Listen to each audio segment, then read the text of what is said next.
देशांसह राज्यभरामध्ये निर्माण झालेल्या गोंधळांच्या वातावरणामुळे एलपीजी सिलेंडरसाठी भल्या मोठ्या रांगा लावल्या जात आहेत।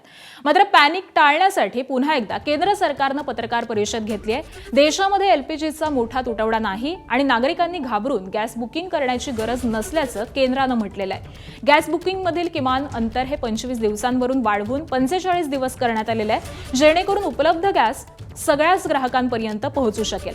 त्याबरोबरच एलपीजी कार्गो खरेदी करण्यामध्ये आलेले असून 2 मोठे कार्गो हे भारताकडे येत असल्याची माहिती देखील देण्यात आली आहे। त्याबरोबरच रांगा लावण्याऐवजी सिलेंडरचं ऑनलाईन बुकिंग करण्याचं देखील आवाहन करण्यात आलेलं आहे।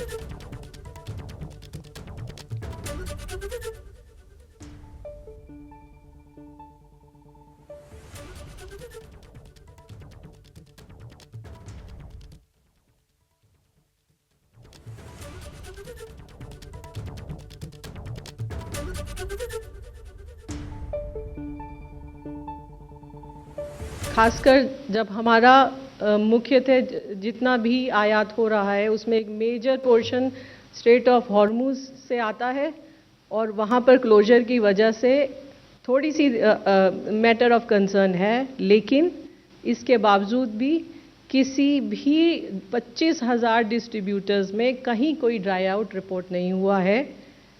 मैं आप लोगों के माध्यम से सभी देशवासियों से ये अपील करना चाहूँगी कि अफवाहों पर विश्वास न करें, पैनिक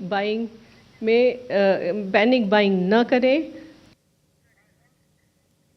तर घरगुती एलपीजी गॅस सिलेंडरच्या पुरवठ्यामध्ये अडथळे निर्माण होऊ नयेत यासाठी राज्य शासनाने जिल्हा स्तरावरती विशेष समित्या ह्या स्थापन करण्याचा निर्णय घेतलाय। दररोज परिस्थितीचा आढावा घेऊन अहवाल सादर करणं ही समित्यांची प्रमुख जबाबदारी असणार आहे। शासकीय पत्रकामधून ही माहिती देतानाच एलपीजी गॅसचा पुरेसा साठा उपलब्ध आहे असं देखील सांगण्यात आलंय।